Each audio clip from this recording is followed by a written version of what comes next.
Matom. Matot. Tvarka, tai ačiū visiems. Tai šiek tiek biškiai apie mane, mano patirtis daugiau kaip 15 metų kibernetinio saugumo srityje. Pastaruoju metu tas kibernetinis saugumas labai apima plačias veiklas. Žinot, kad atėjo TIS2 direktyva, kur atsirado labai daug kibernetinio saugumo subjektų. Tada atėjo DORA, tai visas finansų sektorius. Ir dabar jau trečią turim tą virsmą, kur yra energetikos sektorius, kuriam irgi taikomi kibernetinio saugumo tam tikri reikalavimai. Tai 15 metų apimtyje jau, sakau, esam turėję ir BDARą, ir TIS2, ir DORą, ir MiCA, ir dabar ateina energetikos įstatymo tam tikri pakeitimai. Tai visą tą patirtį, kaip sakykime, mačiau iš arti ir tame dalyvavau. 10 metų rizikų veiklos tęstinumo valdymo srityje esu ISAKA narys ir Lietuvos standartizavimo departamento techninio komiteto pirmininkas. Kadencija šiais metais baigėsi 2 metų kadencija. Ir mano sertifikatai yra tiek rizikų vertinimo, tiek informacijos saugumo vertinimo, tiek auditavimo tam tikrose srityse. Čia mano yra LinkedIn paskyra, jeigu norite, kas galite nusiskanuoti, prisijungti, mielai priimsiu, bus kokių klausimų, mielai atsakysiu per LinkedIn paskyrą. Tai pagrindiniai tikslai šiandien tai yra pristatyti temos aktualumą ir motyvuoti veikti.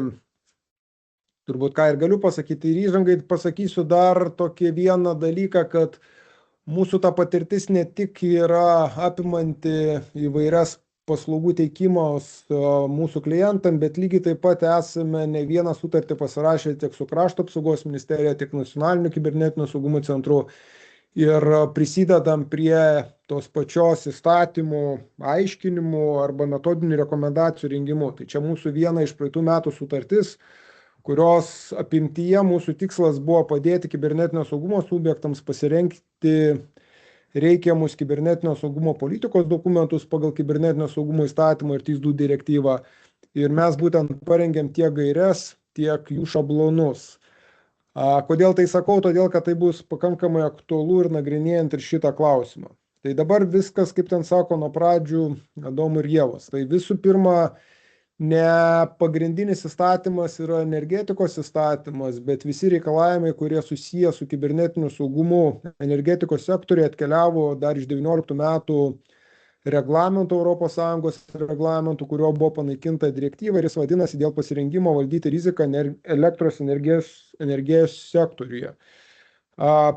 Esminiai momentai šito reglamento yra tai, kad juos siekiama užtikrinti Europos elektros energijos sistemos pasirengimą valdyti rizikas, įskaitant fizinės grėsmės, kibernetinės atakas, gamtinės katastrofas ir panašiai.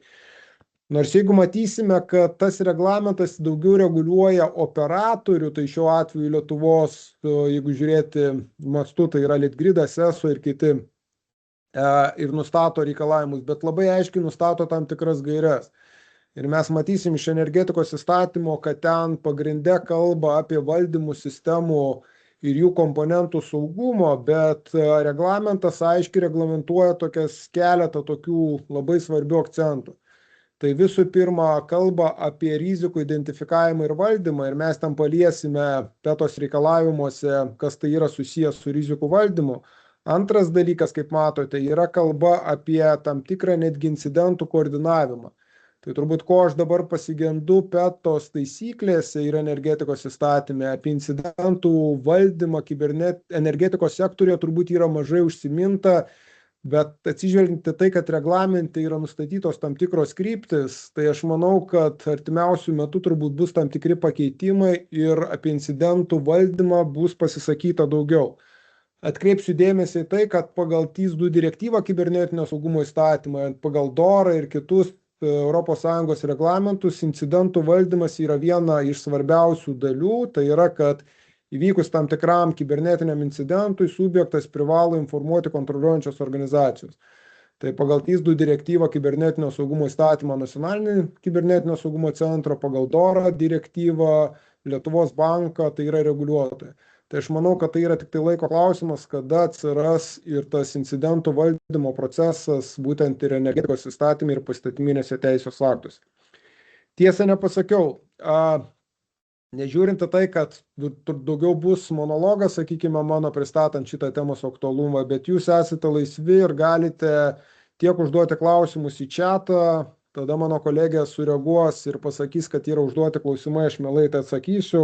O jeigu kažkas turės klausimų, galite kelti ranką, irgi sureaguosime, galėsime atsakyti į vieną ar kitą klausimą. Aišku, klausimų gali būti daug, galbūt ir spėsim dar pasidaryti pabaigoje tam tikrą klausimų atsakymų sesiją.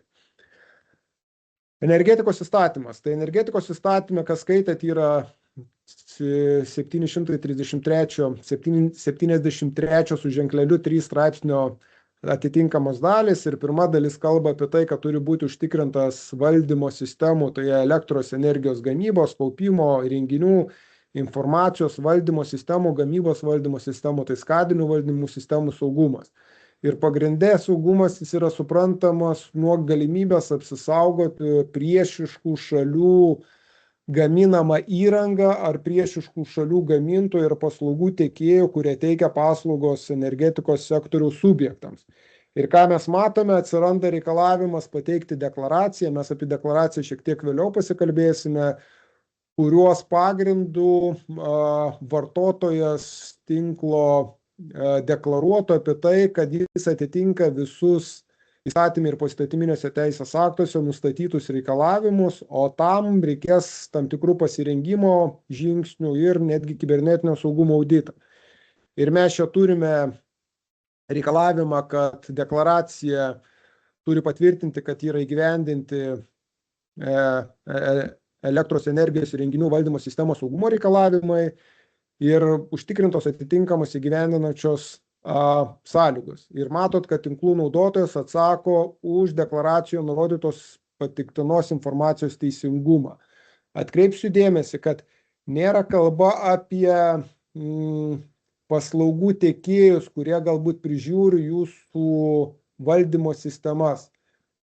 Reikalavimas yra nustatytas jums kaip tinklų naudotojams ir jūs, o ne projektuojančios įmonės ar organizacijos, ne paslaugų tiekėjai turi užpildyti deklaraciją, o jūs, vadovas ar kažkas atsakingas asmuo savo parašu turi pasirašyti ir pagrįsti, kad visi duomenys, kurie yra pateikti deklaracijai, jie pilnai atitinka objektyvę situaciją ir jūs atsakot tam tikrą prasme prieš įstatymą tuo, kad jūs deklaruojate, kad viskas atitinka teisės aktų reikalavimus.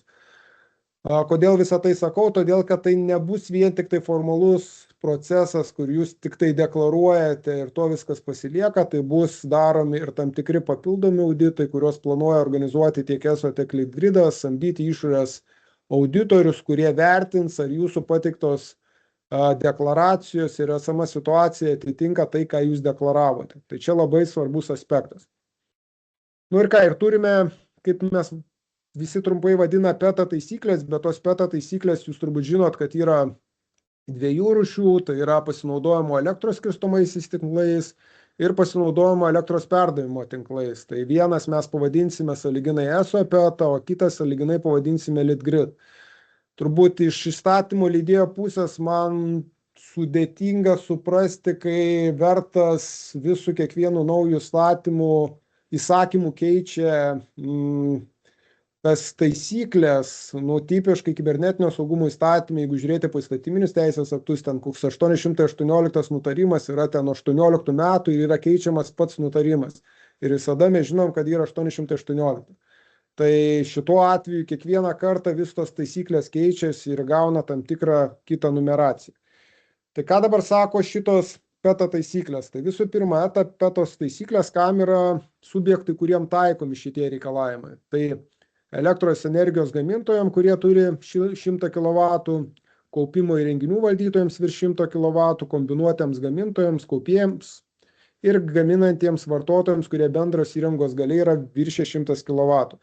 Atitinkamai Litgridas, visi subjektai, kurie tiesiogiai prisijungia prie elektros perdavimo tinklo 110 ir aukštesnės įtampos, dideli energijos gamintojai, dideli elektros energijos vartotojai, pramonė, infrastruktūra ir energijos kaupimo įrenginių valdytojai prijungti prie perdavimo tinklo. Tai baterijos kaupimo ir taip toliau, kurios dabar pakankamai populiarios, jie irgi patenka į tam tikrą reguliavimą. Pačios taisyklės turbūt reikėtų skaityti ta prasme, kad yra numatyta, kad tinklų naudotojų elektros energijos gamyba arba valdymo sistemos, pavadinkim taip, atitinka energetikos įstatymo 73 su ženkleliu straipsnių pirmoje dalyje numatytus reikalavimus, jeigu atitinka aprašo čia pagal ESO 188, 189 arba 190 punktus reikalavimus. Ir čia atkreiptinas dėmesys, kad aprašo 188 punkte numatyti reikalavimai yra taikomi visais atvejais, sakykime, tinklų naudotojai.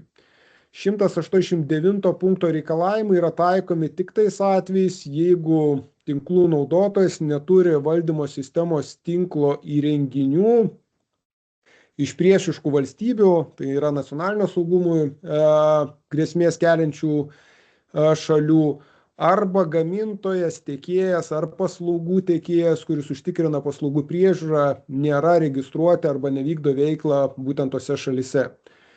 Ir tuo atveju, jeigu jūs turite kinietiškus saulės baterijos, inventorius ir kitos įrenginius ar programinę įrangą ir ar, sakykime, tą programinę įrangą prižiūri būtent tų nepageidaujamų šalių įmonės atstovai pateikia tą programinę įrangą arba jas priežiūrą atlieka būtent tų sistemų, tai tokiu atveju jums yra keliami reikalavimai numatyti 190 punkte.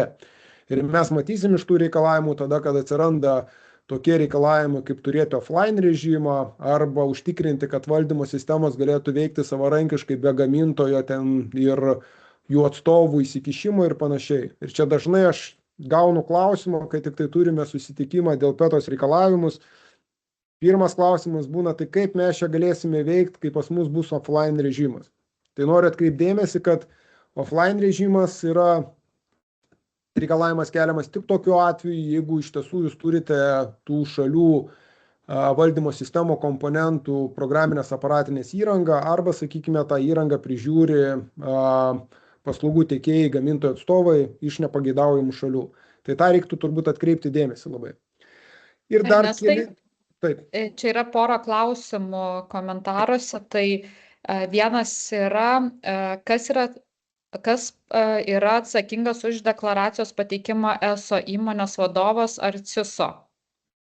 Vienareikšmiškai įmonės vadovas, nes čia kalba apie tai, kad deklaracija tai yra tinklo naudotojo, taip. Ir čia mes matom, aš dabar kaip tik prieisiu prie deklaracijos, tai tinklo naudotojas tai nėra CISO, tai yra direktorius, kuris turi deklaruoti, kad įmonė, kuri turi valdymo sistemas, kad jinai atitinka energetikos įstatymo reikalavimus. Jeigu įmonės vadovas įgalioja, sakykime, teisiškai ten CISO ar kitą žmogų pateikti tą deklaraciją, tada iš tiesų veikia tam tikras įgaliojimas. Įmonės vadovas gali įgalioti ir, sakykime, gamybos įrenginių projektavimo priežiūros į atstovus tam tikrus galbūt pasirašyti. Bet tai yra teisinis įgaliojimas, kuris turi tam tikrą teisinę reikšmę. Nežiūrint tai, kad įmonės vadovas įgalioja teisiškai ar CISO, ar, sakykime, išorės paslaugų tiekėjus pateikti deklaraciją, vis tiek teisinė prasme jis atsako už tos deklaracijos atitikimą teisės aktų reikalavimams. Ir dar vienas yra klausimas. Ar ir kokie reikalavimai yra keliami ugniasieniai ir jos licenzijai? Domina specialūs reikalavimai neapimant IPS, DPI, antivirusinės. Oi, tai čia reiktų turbūt daugiau kalbėti. Jeigu taip žiūrėti iš visų reikalavimų, tai yra visų pirma numatyta, kad visos ugniasinės turbūt turėtų turėti tam tikrą gamintoją. Antras dalykas, ugniasinės turėtų būti sukonfigūruotos tinkamai, kad atitiktų atitinkamus reikalavimus. Jūs turite turėti visų ugniasinių programinės įrangos ir jų gamintojų tiekėjų sąrašą ir visa programinė įranga turi būti atnaujinta pagal tos įrangos gamintojo nustatytus tam tikrus reikalavimus. Tai čia tokie bendrieji reikalavimai, o specifiniai reikalavimai, jie nėra detalizuoti tom pačiom ugniasiniam, viskas išplaukia tik tai iš petos techninių reikalavimų, kurie yra numatyti petos reikalavimuose. Tai jūs gerai paminėjote, ten IDS ir kiti tam tikri funkcionalumai, kurie turi stebėti tinklo srautą ir užtikrinti, kad tinklo srautas turbūt eitų į vieną pusę, nebūtų perduodama informacija, atidaryti portai, sakykime, išeinantis tam tikrą informaciją į lauką ir panašiai ir panašiai. Tačiau reikia žiūrėti kiekvieno petos techninio reikalavimo tam tikrą įgyvendinimo ypatumus. Ir dar matau kelia ranką vienas asmuo. Tai kadangi priėjom jau prie klausimų, tai truputėlį irgi toks gimė vienas iš klausimų. Žiūrėkit, jeigu esam daugiau kaip 100 kW, ar ne, ir iš principo mes į savo tinklus netiduodam. Mes turim simkę, ar ne, ir aparatūra pajungta prie simkės, realiai tik tais tiek ir yra susiję su mumis, ar ne. Tai dabar kas atsakingas ir ar reikalingi papildomi sprendimai, kaip VPN ar kažkokie prisijungimai, ugniasenės, tai tinklo operatorius, mes į tą įrangą ar ne, neįdėsim kažkokios papildomos įrangos. Tai čia, kurioje vietoje mūsų atsakomybė ir kurioje, tu tikriausiai supratot klausimą. Jo, tai žinot, čia, kaip pasakysime, pabūsiu kirvis. Taip, tai petas reikalavimas yra numatyta, kad turi būti ugnesinės. Kad ugnesinės turi atskirti, sakykime, ten vidinį išorinį tinklą. Kaip jūs susiprojektavę esate savo infrastruktūrą, tai čia turbūt kiekvieno reiktų individualiai žiūrėti, kaip priimti vieną kitą vidinio jokio tinklo nėra. Tenais, iš principo, jeigu įsivaizduojat, ar ne, įranga įdėta SIM kortelę, visiškai jokio. Tai nei vidinio tinklo, nei išorinio. Iš principo įranga gauna internetą ar nestandartinę ir mes gaunam duomenis apie suvartojimą.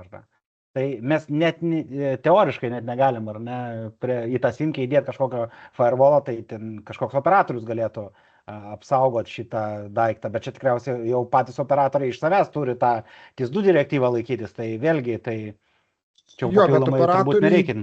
Operatoriai laikosi tiek reikalavimų, kiek įpareigoja jos įstatymas arba jūs įpareigojat sutartimi. Kadangi jūs prisijungimo būdu prisijungiat prie sutartys, jūs galite tik užsakyti vienas ar kitas paslaugas. Tai tipiškai operatoriai gali taikyti ir tam tikras apsaugos priemonės, kaip tas pačias ugniasinis ir panašiai.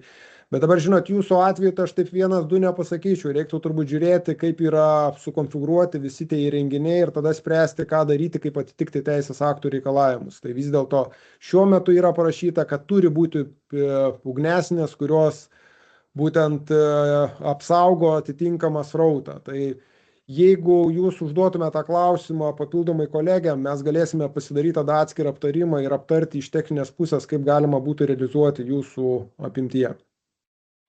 Ačiū.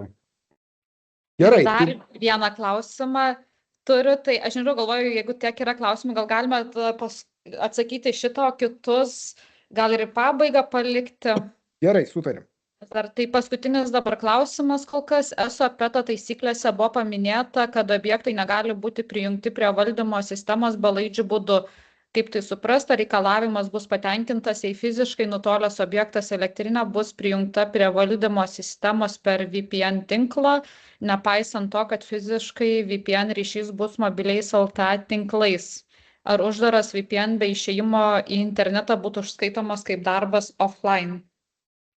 Jo, tai vis tiek VPN'as tai nėra offline'as ir čia yra du skirtingi dalykai. Offline'u, kaip aš sakiau, yra reikalaujama tuo atveju, jeigu ten turite kinietišką ar kitą įrangą. Tai ten visas režimas turi būti tada offline režimu iš principo. Arba jūs turite užtikrinti taip, kad visa įranga veiktų be gamintojų įsikišimų. Tai offline, ta VPN'as tai yra tik tai tam tikras tunelis, kuris užtikrina, sakykime, online prieigą, saugiai užtikrina tam tikrą prieigą, bet tai nėra offline režimas. Turbūt taip trumpai reiktų atsakyti.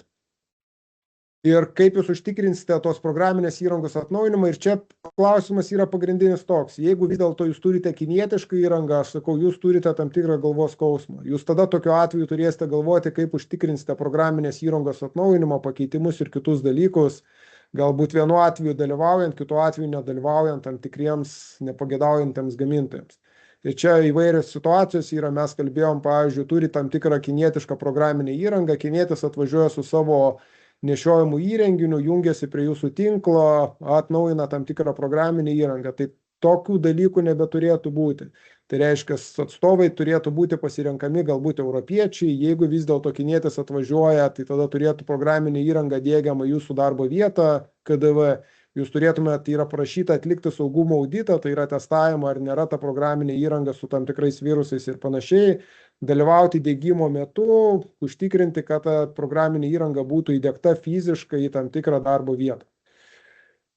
Tai turbūt tiek. Jeigu bus dar klausimų, mielai atsakysiu, tai dabar galime truputį keliauti per tam tikrus reikalavimus, tai jau skaitėte įstatymę PETOS taisyklėse yra numatyta, kad ne anksčiau kaip prieš 6 mėnesius, ne anksčiau tai reiškia ne tai, kad prieš 6 mėnesius turėjot, bet iki 6 mėnesių iki deklaracijos pateikimo momento turite atlikti kibernetinio saugumo auditą.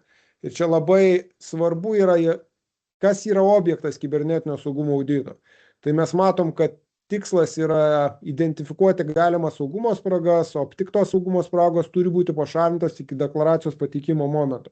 Ir kai aš šiek tiek biškai kalbėsiu apie pasirengimą ir apie auditą, mes ir matysime, kad pasirengimo metu jūs ir turite pirmą susitvarkyti, kad tų saugumo spragų nebūtų. Audito metu turime patikrinti, kad tų saugumo spragų nėra ir audito ataskaita keliauja kartu su atitikties deklaracija, kaip reikalauja ESO. Ir tik tai to atveju, jeigu nėra galimybės pašalinti saugumo spragos, privalote taikyti tam tikras pagalbinės, kompensacinės ir kitas priemonės, kad išvengti tam tikrą riziką. Ir toliau, kas yra parašyta labai aiškiai apibrėžta, kiekvienais metais turite atlikti kibernetinio saugumo auditą. Tai kitais žodžiais tariant, tai nėra vienakartinis veiksmas, kai jūs pasidarėte audito, užpildėte deklaraciją ir jūs pamiršot, pridavėt, jeigu tai yra naujas objektas, pridavėt naują objektą, ir jūs pamiršot, nebesirūpinat visai kibernetinio saugumu. Yra numatyta, kad auditą jūs privalėsite daryti kiekvienais metais siekiant įsivertinti, ar sistemos žurnaliniai įrašai, komunikacija ir taip toliau valdymo sistemos nėra kompromituotos, ar negyvena kažkoks virusas, ar nėra backdooras ar panašiai. Įvertinti, ar pritaikytas saugumo priemonės, ugnesinės taisyklės aktualios veikia. Ir pašalinti programinės įrangos saugumo spragas, vadovaujantis gamintojo tam tikrom rekomendacijom. Tai pasikartosiu, kibernetinio saugumo auditas, jis jau turėsite kartoti ir kiekvienais metais turės atkeliauti nepriklausomi auditoriai ir atlikti kibernetinio saugumo auditą. Dėl auditavimo pagrindinis reikalavimas yra, kad tai būtų nepriklausomi, tai reiškia jūsų CISO ar kitas žmogus, kuris veikia viduje, yra darbuotojas, jis neturėtų atlikinėti to, sakykime, kibernetinio saugumo audito. Ir antras dalykas, auditoriam yra keliami reikalavimai, tai mes matysim iš ESO taisyklių, yra numatyta, kad, pavyzdžiui, auditoriam yra keliami reikalavimai turėti atitinkamus sertifikatus, yra pateiktas sertifikatų sąrašas. ESO tų sertifikatų sąrašo nesugalvoja, jinai pasiėmė iš Nacionalinio kibernetinio saugumo centro auditoriam, kurie lygiai taip pat atlikinės kibernetinio saugumo auditus pagal TIS2 direktyvą ar kibernetinio saugumo įstatymą ir įdėjo tos pačius sertifikatus, kurie yra numatyti būtent NKS. Ir paskutinis dalykas, jūs ir paklausėt dėl deklaracijos, tai visų pirma yra atlikus kibernetinio saugumo audito, jeigu saugumo spragų nėra, yra pildoma deklaracija, kur yra deklaruojama, kad atitinka teisės aktų reikalavimus, ir sistema yra saugi. Ir dar yra numatyti tam tikros išimtis, kada vis dėlto reikės atnaujinti ar pateikti naują deklaraciją. Tai tuo atveju, kai keičiama elektros energijos gamybos, kaupimo įrenginių valdymo sistemos struktūra, tinklo įrenginių konfigūracijos ir ar architektūrą jūs turėsite per naują užpildyti ir pateikti deklaraciją. Tai tokie yra pagrindiniai reikalavimai. Taip. Ir dabar prieiname mes prie to rašto. Turbūt dalis galbūt tą raštą esat gavę, tai yra ESO raštas, kuris numato, kad pagal įstatymo reikalavimus jūs privalote iki gegužės 31 dienos atlikti kibernetinio saugumo auditą, tai yra gauti ataskaitą, užpildyti deklaraciją ir kartu su saugumo atitikties deklaracija ir kibernetinio saugumo audito ataskaita įkelti dokumentus į ESO atitinkamai tam tikrą nuorodą.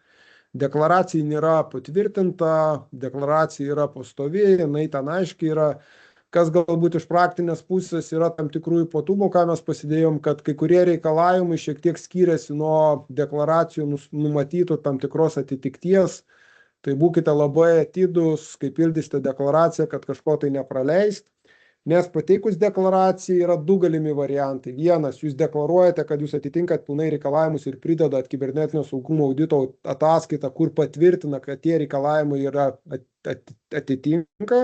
Ir antras variantas, dar bendraujant su ESO, gali būti išimčių ir numato išimtis, kad gali būti išimčių ir supranta, kad naudotojai gali neturėti artimiausių metų galimybės pilnai pašalinti tam tikras saugumo spragas ar įgyvendinti pilna apimtimi reikalavimų. Tai gali būti atitikties deklaracija teikiama su tam tikromis išimtimis. Bet kad teikti išimtis, jūs tada turite labai aiškiai pateikti priemonių planą, ką jūs darysite artimiausių metų ir kaip jūs valdysite atitinkamas rizikas. Tai va čia lygiai taip pat, kur buvo jūsų klausimai dėl, jeigu reikia offline režimo, nėra galimybės daryti viską offline, kaip vis dėlto dabar yra atliekama, kad yra VPN, sakykime, saugus tuneliai ir panašiai, bet jūs keičiate infrastruktūrą įrangą ir artimiausių metų galbūt turėsite tam tikrą offline režimą. Lygiai tas pats su tam tikram ugnesiniam ir kitais komponentais, kuriems yra keliami atitinkami reikalavimai. ESO Litgridas gavęs deklaraciją su tam tikromis išimtimis, jie greičiausiai samdys išorės ekspertus ir išorės ekspertai tada priiminės sprendimą, ar su tom išimtimis gali naudotojas būti tinkle ir ar tai nesukels tam tikros rizikos bendrai tinklui. Ir tokiu atveju, jeigu jie priimtų sprendimą, kad tokios išimtis nėra galimos, operatoriai jūsų reikalaus išimtis panaikinti arba tas saugumo spragas panaikinti per atitinkamą tam tikrą laikotarpį. Ir nepamirškite dar vieno dalyko, kad ESO ir Litgridas lygiai taip pat pasilieka teisę samdyti išorės auditorius ir tikrinti nepriklausomai bet kada reikalauti iš jūsų pateikti dokumentus ir atlikti tokius pat kibernetinio saugumo auditus. Tai reiškia, tai, ką jūs deklaruojate, jūs turite 100% būti įsitikinę, kad jūsų informacija yra objektyvi ir atitinka tikrovę. Taigi, 2 etapai. Pirmas etapas yra pasirinkimas auditui ir antras yra auditavimas. Ir šiek tiek juos aptarsiu. Dabar, kai tas laikas yra labai ribotas, tai tie etapai tipiškai jie vienas su kitu yra, kaip sakykime, susiję. Ir kartais mes turime klientų, kuriems paslaugas teikiame vienu vieninteliu, sakykime, etapu, kai yra vykdomas ir pasirengimas, ir auditavimas. Bet esminis skirtumas tarp to, kad audito metu mes turime ateiti, nustatyti ir patikrinti, įsitikinti, kad jūs atitinkat reikalavimus, tai yra nuskanuoti ir padaryti nuotrauką. Ir jeigu jūs jau netitinkant tam tikrų reikalavimų, sakytume, tai jau yra atitinkama jūsų tam tikra problema. Todėl pasirengimas ir auditavimas yra 2 skirtingi etapai. Tai pasirengimas visų pirma, nuo ko prasideda. Tai kaip tas reikalavimus yra numatyta, kad jūs turite paskirti atsakingą asmenį, kuris užtikrina kibernetinio saugumo reikalavimų įgyvendinimą, stebėseną, spragų, operatyviam kibernetiniam incidentui šalinimą ir taip toliau. Tipiškai, kas yra susidūręs su kibernetinio pasaulinė praktika, žino, kad ta pozicija dažniausiai būna arba kibernetinio saugumo vadovas, arba ta vadinama CISO, ir vėl jūs galite turėti tiek viduje, tiek samdyti iš išorės. Taip pat lygiai grečiai reiktų pagalvoti dėl tų asmenų, kurie užtikrins žurnalinių įrašų valdymą, nes iš PETOS reikalavimų yra keliami, kad visi žurnaliniai įrašai turi būti valdomi, tai yra renkami, saugomi ir jeigu turit galimybę, net analizuojami. Tai didžiosios įmonės, kurios valdo didelius, sakykime, parkus, jos iš tiesų galvoja net apie tam tikrus sprendimus arba tam tikras paslaugos, kurios vadinasi kaip saugumo operacijų centro paslaugos, kurios analizuoja žurnalinius įrašus, stebi realių laikų ir praneša apie tai, ar yra įvykęs kažkoks tai incidentas, ar yra bandoma įsibrauti į tam tikrą tinklą, į valdymo įrenginius ir panašiai.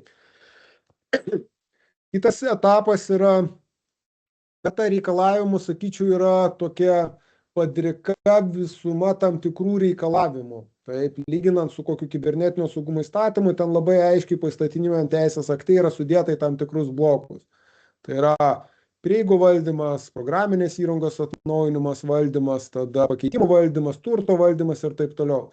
Iš PETA reikalavimų to nesimato ir tada labai sunku suprasti, kaip, pavyzdžiui, turi būti kontroliuojamos ir valdomos prieigos, kaip turi būti dokumentuojami tam tikri pakeitimai, ar užtenka vien žurnalinių įrašų, ar reikia tam tikro proceso, kur galiausiai turi atsispindėti tas pats valdymo sistemų įrenginių sąrašas, paslaugų teikėjų sąrašas ir panašiai. Tai tokia liktai atrodo padrika tam tikra reikalavimų visuma. Kaip mes žvelgiame į tą, mes žvelgiame į tą iš turbūt geriausios pasaulinės praktikos, kaip vis dėlto tie reikalavimai yra įkeliami į atitinkamus vidaus teisės aktus. Tai čia yra mūsų parengtas tipinis tam tikras dokumentų sąrašas, kuriuos mes rengiame tinklo naudotojams ir kuriuos jie pasitvirtina pas save atitinkamai direktoriaus įsakymu ir laikosi atitinkamų reikalavimų. Ir ta kiekviena tvarka po savim turi tam tikrą priedą arba kažkokį tai įrankį, kurio pagalba yra apskaitoma, registruojama įvykiai, apskaitoma valdymo sistemų programinė aparatinė įranga, paslaugų tiekėjai ir panašiai ir panašiai.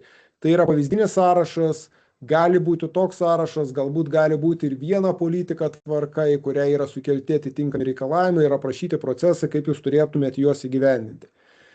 Tai toliau, mokymams reikalavimai nėra keliami, bet tipiškai mes, kaip kalbam su kolegom, turbūt sudėtinga būtų įgyvendinti vieną ar kitą procesą, jeigu nesuprastum, apie ką yra tas procesas. Tai tipiškai sakom, reikėtų pasidaryti mokymus, pasiorganizuoti, kad darbuotojams įvardinti, kokios yra atsakomybės funkcijos, kaip veikia procesai, kaip bus prieigos, kaip bus techniniai reikalavimai užtikrinami, kaip bus atliekamas galiausiai tas pats auditas, kaip saugosite dokumentaciją, dokumentuosite ir panašiai.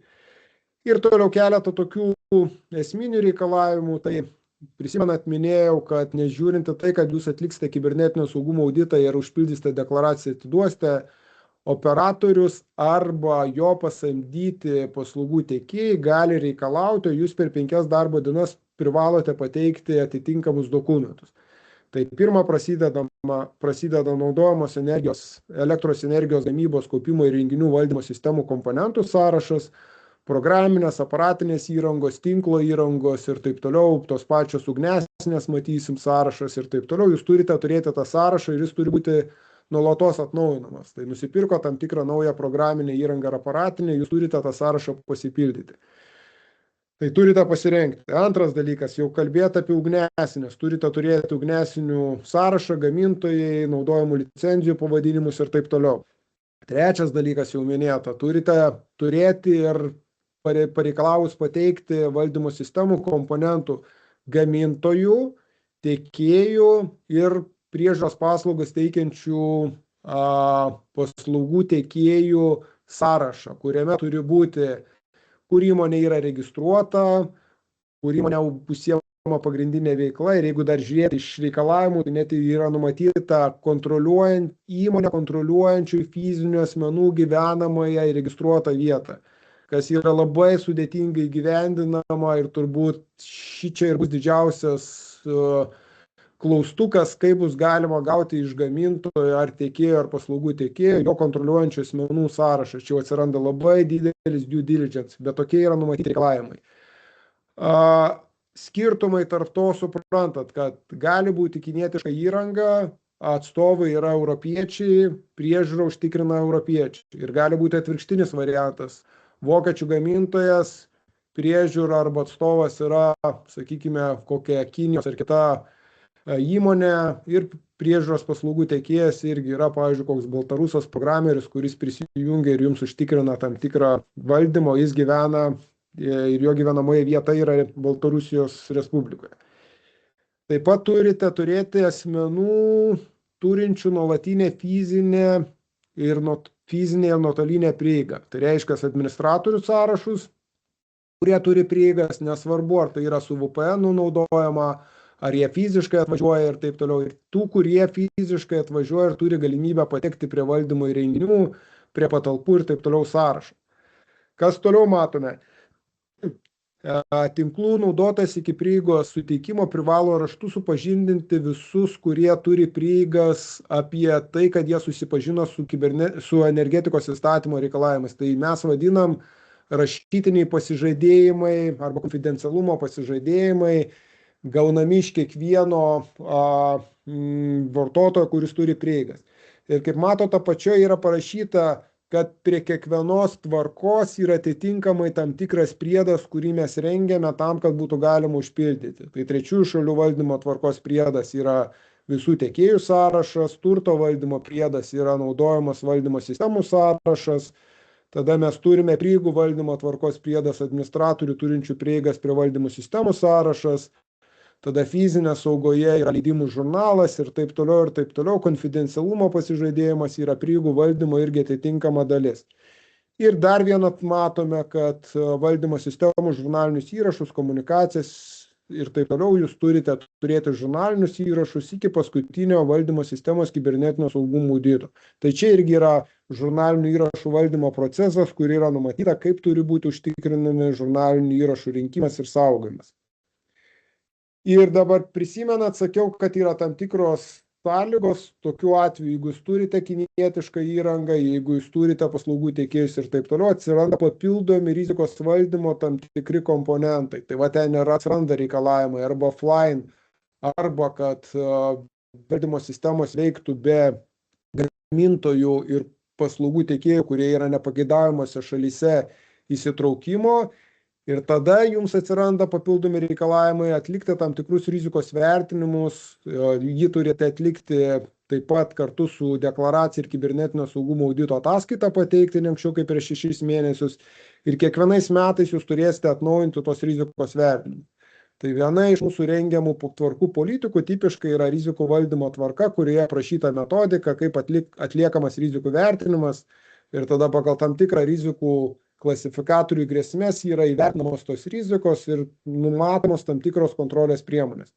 Tipiškai kontrolės priemonės yra susijusios su to, kaip užtikrinsite paslaugų tiekėjų, kurie turi prieigas nuotolinės arba, sakykime, fizinės prie valdymo įrenginių prieigų valdymą, kaip užtikrinsite programinės įrangos įkeliamos į valdymo sistemos saugumo vertinimus ir taip toliau. Dalį tų priemonių yra numatyta jau pačioje PETA reikalavimuose, dalį tipiškai yra atliekama arba teikiama kartu su rekomendacijomis, kaip turi būti valdomos atitinkamos rizikos. Ir pats auditas, jeigu jūs patys savarankiškai esat pasirengę, o čia matau yra dalyvių tie, kurie vieni turi ir kibernetinio saugumo įstatymo subjektai turi atitinkamas tvarkas, politikas, kiti turi įsidiegę 27001 standartą. Tai tipiškai jų pareiga yra peržiūrėti, ar tos politika, tvarkos ir kiti dokumentai vidaus yra juose numatyti atitinkami reikalavimai ir jų pagrindo ar turite pasirengę visus sąrašus ir įgyvendinat visus reikalavimus, kurie yra numatyti. Ir kaip sakau, kibernetinio saugumo auditas tokiu atveju yra tik tai patikrinimas, ar jūs pilnai atitinka tos reikalavimus. Ir tipiškai kibernetinio saugumo mes auditą vadinam iš tokių dviejų dalių. Tai yra technologinis vertinimas ir procesinis atitikties vertinimas. Tai ką technologinio vertinimo metu mes žiūrime, tai tipiškai yra identifikuojamos saugumo spragos, kitais žodžiais tariant, tai yra skanuojama programinė įranga, galbūt netgi tam tikra skadinė sistema. Šiandien gavau klausimą, ar privaloma turi būti skanuojama visa skadinė sistema. Įstatymas arba PETA taisyklės nenumato, kad turi būti visa skadinė sistema, bet turbūt pagrindinis dalykas yra nustatyti, ar yra tam tikrų saugumo spragų ar ne. Saugumo spragos gali būti ugnesinės blogi nustatymai, atidaryti portai, neįveiklinti tam tikri funkcionalumai, gali būti neatnaujinta programinė įranga, gali būti nesaugi, nepalaikoma ir kita programinė įranga. Tai skanavimo metu būtent ir yra tikslas nustatyti, ar, sakykime, yra tinkami nustatymai, ar programinė įranga yra saugi, ar yra atnaujinta. Ir tipiškai dar technologinė dalis yra ir fizinis apsilankymas vietose, kur įsitikinama, ar atitinka tam tikrus technologinius parametrus. Taip, tai yra deaktyvuotos, nenaudojamas tam tikros valdymo sistemos komponentai, sakykime, yra fizinė prieiga užtikrinama, kad ne bet kas galėtų patekti ir panašiai ir panašiai. Ir dar turbūt esminis dalykas, kas yra pačioje parašyta, kad jeigu skanavimo metu nustatomos saugumo spragos, jos turi būti pašalintos ir tokiu atveju jūs tada turėsite prašyti, kad auditorija ateitų ir pakartotinai tai vertintų. Ir tipiškai dabar, kaip sakau, viskas yra sudėta į vieną krūvą, tai netgi mes rekomenduojam, kad iš karto susitarti, kad praskanavo, nustatė saugumo spragas, pateikė jums rekomendacijos, jūs jas susitvarkėte ir tada praskanuoja dar kartą tas vietas, kur buvo saugumo spragos. Ir jūs tada gaunate audito ataskaitą, kur yra parašyta, kad visos saugumo spragos yra pašalintos. Ir čia va šiek tiek biškė apie tą technologinę dalį dėl tos fizinio patikrinimo, tai kaip sakau, turi būti deaktyvuota, uždrausta tiesiogiai pasiekti iš interneto resursų ir panašiai, čia yra technologinės dalies vertinimas. Ir paskutinė dalis yra atitikties vertinimas, kaip mes sakom, procesinė, tai čia mes turim pažiūrėti, ar yra paskirtas atitinkamas asmuo, ar procesai yra dokumentuojami, ar jie yra valdomi, ar laiku yra atnaujinama programinė įranga, ar yra pakeitimai valdomi, ar turto sąrašas yra atnaujinamas, ar tie patys slaptažodžiai yra nustatyti atitinkami reikalavimai, kurie yra keliami petos reikalavimai ir kitos veiklos. Tai atlikus kibernetinio saugumo auditą yra pateikiama audito ataskaita. Kartu su audito ataskaita jūs turite reikalauti, kad būtų pateiktas auditoriaus kvalifikaciją atitinkantis dokumentai, tai yra sertifikatas ir kiti dalykai. Ir tipiškai ties deklaraciją galite patys užpildyti audito ataskaitos pagalba arba prašyti, kad tie patys konsultantai ir auditoriai jūs užpildytų. Ir tokiu atveju atitikties deklaracija yra pasirašoma, kaip aš sakau, įmonės vadovo ir kartu su audito ataskaita pateikiama į ESO nustatytą atitinkamą kanalą. Tai va, toks būtų trumpas pristatymas, tai jeigu dar yra noro, galite užduoti atitinkamus klausimus, aš pasistengsiu į sureaguoti. Jeigu kas jūs galite parašyti į chatą, mes į kiekvieną klausimą detaliai galėsim atsakyti, pateikdami tam tikras nuorodas į teisės aktus, rekomendacijas ir panašiai. Ir jeigu kažkas tai turite tam tikrų klausimų jau grinai iš architektūros, iš sprendimų ir taip toliau, tai tam jau reikėtų pasidaryti atskirą sesiją, kad tiesiog pasinagrinėti jūsų situaciją ir pateikti galimo jums įgyvendinimo planą, kad jūs pilnai tenkintumėt petos reikalavimus ir atitinkamai galėtumėt pateikti deklaraciją kartu su kibernetinio saugumo audito ataskaita. Tik nepaantrinsiu, dar sykį pasikartosiu, kad 2 dokumentai turi būti pateikiami - audito ataskaita ir atitikties deklaracija. Ir turime klausimų. Tiek kelia ranką ir yra dar komentaruose, matau. Gal Davidai galite... Jo, aš tokį bendrinį klausimą turiu dėl TIS2 direktyvos ir kartu ir šitos petos direktyvos, ar ne? Ar teisingai suprantu, nes kiek skaičiau TIS2 direktyvą, tai tenais nebūtinas, jeigu tu nori kibernetinio saugumo auditą, kas 3 metus daraisi išorinį, ar ne, nėra būtina sertifikuotis, ar ne, ta prasme sertifikuoti. Ar čia aš praskaičiau kažką dėl kibernetinio saugumo, ar PETA reikalavimai yra griežtesni ir reikalauja būtent jau auditorių, kad, sakykime, kaip valstybinis sektorius kartais mes pažaidžiam tuo, kad vienais metais pasiaudituotume patys, ar ne, be jokių sertifikatų turimų vietiniais resursais, ar ne, ir kas ten 2-3 metus išorinį auditą samdom. Tai ar PETA reikalavimai yra griežtesni ir čia viena klausimo dalis ir antra klausimo dalis būtų, ar kibernetinio saugumo įstatymo tą auditą reikia daryti būtent iš elektrinės prasmės, ar visos įstaigos, nepriklausomai, kad elektrinė neprijungta prie bendro įstaigos tinklo? Jo, tai trumpai atsakysiu, kad PETA reikalavimai yra griežtesni netgi 2 aspektais. Vienas aspektas tai yra, kad kiekvienais metais turi būti atliekamas kibernetinio saugumo auditas. Ir dabar auditas tipiškai turi būti atliekamas arba iki gegužės 31, arba ir jeigu nauji renginiai, tai yra kartu su natūriniais bandymais prieš pateikiant prašymą prisijungti prie bendrojo tinklo. Tai vienas dalykas. Antras dalykas, atsakant į klausimus, dar sakiau, pirmas dalykas. Antras dalykas, jie yra griežtesni todėl, kad jie eina į IoT įrenginius. Ir kibernetinio saugumo įstatymas TIS2 direktyva apie IoT įrenginius iš vis nekalba. Tai tuo atveju PETA reikalavimai netgi detalizuoja IoT valdymo prasme, kokie turi būti netgi konfigūravimo tam tikri dalykai, ko kibernetinio saugumo įstatymas nenumato. Dabar kas pas juos yra vienodai, kad ir pagal kibernetinio saugumo įstatymą yra pasakyta, kad 1 kartą per 3 metus turės atlikti. Tai čia kiekvienais metais, ten 1 kartą per 3 metus. Taip.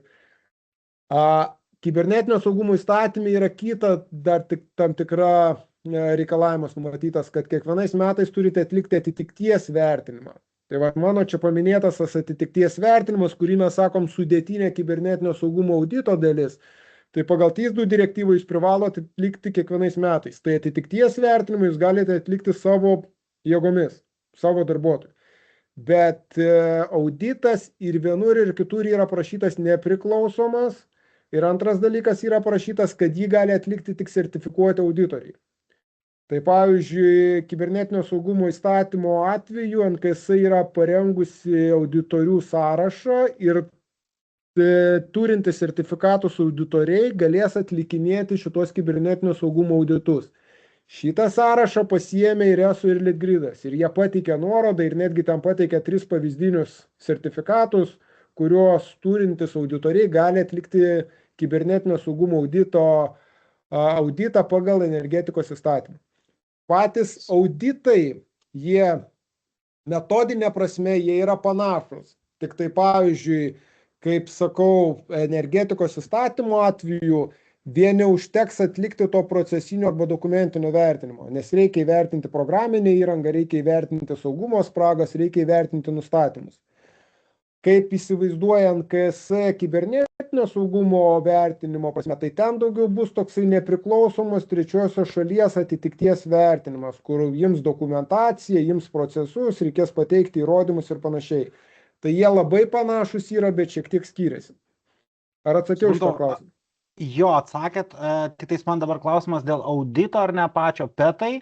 Tai ar PETai, jeigu įranga yra nepajungta prie bendro įstaigos tinklo, tai ar... Tai dabar objektai, jo, tai dabar du turim skirtingas savokas. Pirmas yra TIS2 direktyvai kibernetinio saugumo įstatymai yra numatytas, kad visų tinklų informacinių sistemų infrastruktūra turi būti praskanuojama 2 kartus per metus. Čia turbūt pagal tą žiūrite. Nu, jeigu taip žiūrėti plačiaja prasme, tai liktai apima ir skadinę sistemą, kuri yra ta pati valdymo sistemos įrenginiai. Taip, tačiau nedetalizuoja, kad turi būti ten pilnai. Nu, yra žodis tik viso. Tai tipiškai mes sakom, pagal kibernetinį saugumo įstatymą gali būti skirtingi objektai 2 kartus per metus skanuojami. Vienu atveju gali būti kokios web aplikacijos svetainės, kitu atveju gali būti koks vidinis tinklas. Tada tame skaičiuje gali būti skadinė sistema, jeigu jūs nereglamentuojami pagal energetikos įstatymą ir panašiai ir panašiai. Pagal energetikos įstatymą, kaip aš sakau, tai yra kibernetinio saugumo audito sudėtinė dalis, kuri leistų įsivertinti, kad pas jūs nėra saugumo spragų ir jos yra pašalintos. Bet energetikos įstatymas nereikalauja daryti jums patiems skanavimus. Čia ir yra tam tikras skirtumas.